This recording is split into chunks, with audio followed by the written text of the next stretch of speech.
लता देवी की दो बहुएं हैं। जहाँ बड़ी बहू काव्या हर काम में माहिर है, वहीं दूसरी ओर छोटी बहू अनीशा काम न करने के बहाने ढूंढती है और काव्या घर का सारा काम करती रहती है। लेकिन काव्या यूं ही घर का सारा काम करती रहेगी या फिर अपनी देवरानी को कुछ सबक के साथ साथ काम सिखाने का भी कोई तरीका अपनाएगी? आइए जानते हैं। हमारी इस कहानी में अनीशा बहू, यहाँ आ जाओ जल्दी। माँ जी, आपने बुलाया क्या? बहू बाजार से भिंडी लेकर आई हूँ, बना ले। और अच्छी बनाना, हाँ चटपटी भी बनाना। क्या यार, इस बुढ़िया ने तो मुझे खाना बनाने के लिए दे दिया। सब्जी अब मुझे ही बनानी पड़ेगी, फिर रोटी भी तो बनानी पड़ेगी, क्या करूँ? अनीशा बहू, क्या सोच रही हो? इतना खाना बनाने के लिए बोला है, कोई गणित का सवाल हल करने के लिए नहीं बोला जो इतना सोच रही हो। नहीं नहीं, मैं कुछ नहीं सोच रही, बस जा रही हूँ खाना बनाने। अनीशा खाना बनाने के लिए चली जाती है, लेकिन वो खाना बहुत बेकार बनाती है। घर में कोई भी उसके हाथ का बना खाना नहीं खा पाता। क्या बनाया है तुमने? खाना तो कहीं से भी नहीं लग रहा यह, आखिर बनाया क्या है तुमने? माँ जी, मैंने ना आपको बताया नहीं था, लेकिन मुझे खाना बनाना नहीं आता रहा तो पहले ही बता देती। इतना सारा खाना बर्बाद करने के बाद बता रही हो। आज से तुम घर का खाना बिल्कुल नहीं बनाओगी। जो काम तुम्हें आता है ना, बस वही करना। अपनी सास की बात सुनकर अनीशा को बहुत सुकून मिला। वो सोचने लगी, अच्छा हुआ जो मैंने खाना भी बेकार बनाया, चलो खाना बनाने से तो छुटकारा मिल गया। अगले दिन लता ने अनीशा से कहा, अनीशा बाबू, खाना तो तुमसे बनेगा नहीं, एक काम करो, कपड़े दोनों और खाना बड़ी बहू बना लेगी। जी माँ जी। अनीशा कपड़े धोने में लग जाती है। कपड़े धोते हुए सोचती है, इतनी मुश्किल से तो खाने से जान बचाई थी और अब यह कपड़े हाथ धोकर पीछे पड़ गए। इन कपड़ों का भी कोई ना कोई इंतजाम करना पड़ेगा, नहीं तो इस घर की सारी कपड़े मुझे ही धोने पड़ेंगे। अनीशा उन कपड़ों को ठीक से नहीं धोती और कुछ कपड़ों को तो फाड़ ही देती है। जब लता यह सब देखती है तो उसे बहुत गुस्सा आता है। वो गुस्से से कहती है, बहू मेहनत हो जाए, कपड़े धोने के लिए बोला था, फोड़ने के लिए नहीं। तूने कपड़े साफ करने की जगह कपड़ों को ही सफाया कर दिया। आज के बाद तो कोई कपड़े नहीं धोएगी। अनीशा ने जैसे ही अपनी सास के मुंह से ये बात सुनी तो उसने राहत की सांस ली और सोचने लगी, क्या बात है, मेरा तो हर टीम निशाने पर लग रहा है। चलो सही है, मुझे कपड़ों और खाने से तो राहत मिल गई। जहां अनीशा को खाने से राहत मिल गई, वहीं दूसरी ओर काव्या के ऊपर काम का बोझ बढ़ता जा रहा है। वह सोचने लगी, ऐसे तो हो नहीं सकता, क्या अनीशा को घर का कोई काम ना आता हो? ये जरूर काम से बचने के लिए सारे ड्रामा कर रही है। और सबसे अजीब बात तो ये है कि कपड़े माँ जी और मेरे ही फटे हैं, इसको तो कोई भी कपड़ा नहीं फटा। काव्या को इस बात का अंदाजा हो गया था कि उसकी देवरानी काम ना करने के बहाने ढूंढ रही है। अब वो अपनी देवरानी को कुछ काम बताती तो वह काम छोड़कर अपनी सास की चमचागिरी में लग जाती। माँ जी, सारे मोहल्ले वाले और मेरे मायके वाले आपकी बहुत तारीफ करते हैं, कहते हैं कि अपने अकेले ही सारे घर को संभाला। अरे बाबू, सब लोग बात तो सही कह रहे हैं, लेकिन तुम मुझे इतना मक्खन क्यों लगा रही है? नहीं तो माँ जी, मैं क्यों मक्खन लगाऊंगी, मैं तो ऐसे ही बोल रही हूँ। इस तरह अनीशा सभी काम से बच जाती। लेकिन काव्या ने ठान लिया कि वह अब अपनी देवरानी को सिर्फ काम करवा कर रहेगी, बल्कि अच्छा काम करवा के रहेगी।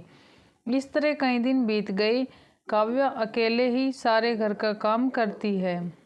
एक दिन काव्या की माँ का फोन आया।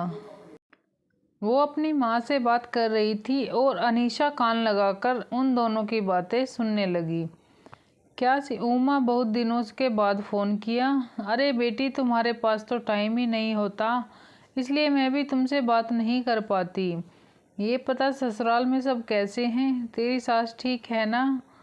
हम सब ठीक है। मेरी सास तो मुझे बहुत प्यार करती है।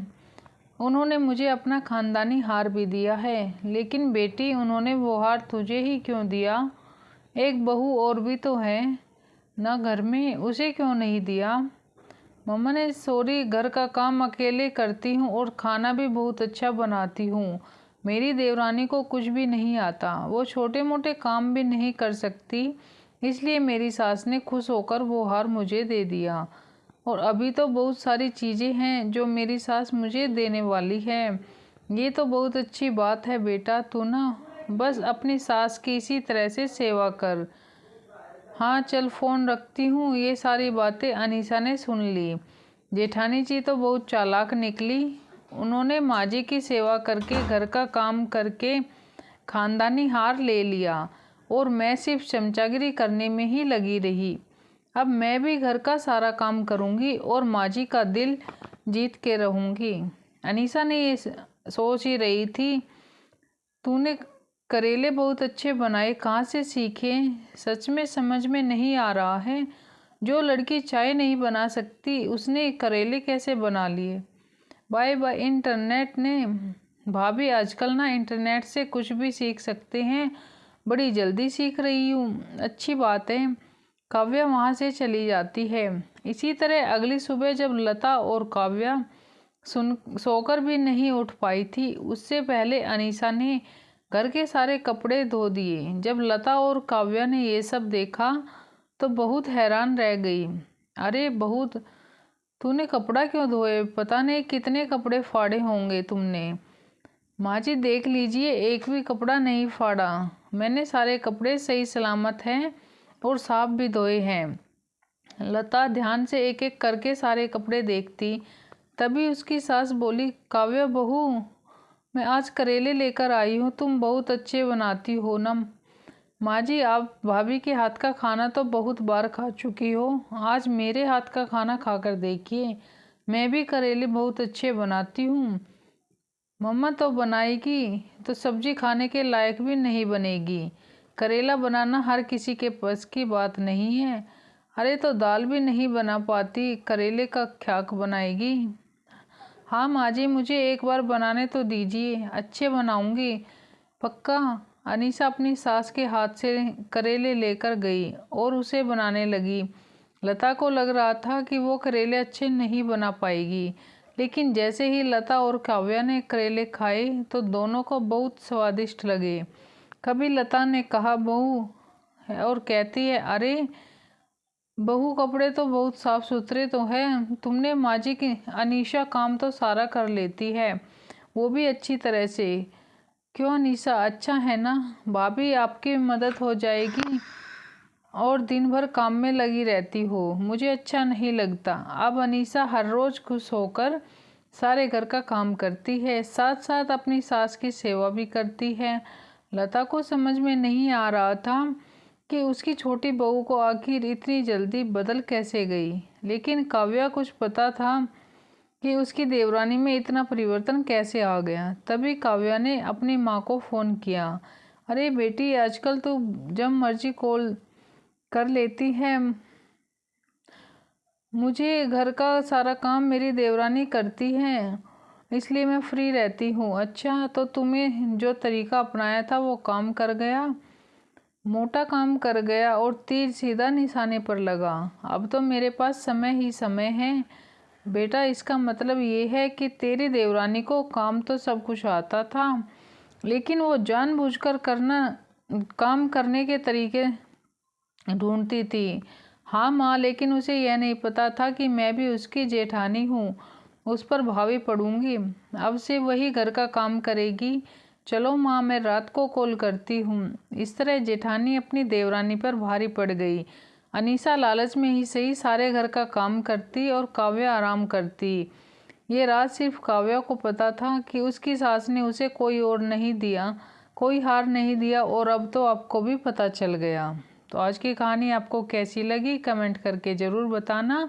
वीडियो अच्छी लगे तो लाइक और शेयर करना। चैनल पर पहली बार आए हैं तो चैनल को सब्सक्राइब ज़रूर करना।